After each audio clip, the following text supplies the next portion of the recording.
Kahit sa barangay, illegal ako. Paano nyo masasabi ko? Sa akin na illegal ako eh. Ako kasi ako nakaroon dahil ako na-permit ako yung lumakad. Ilan tayo sa akin sa barangay na lang. Ito hindi. Dapat nga kami. Dapat nga ito. Dapat nalimot pa tayo, dinakot ko lang.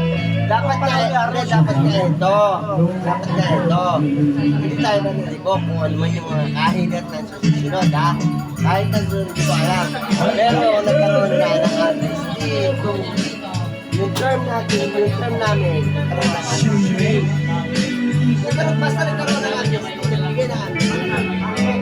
At ngayon, may amnesty na.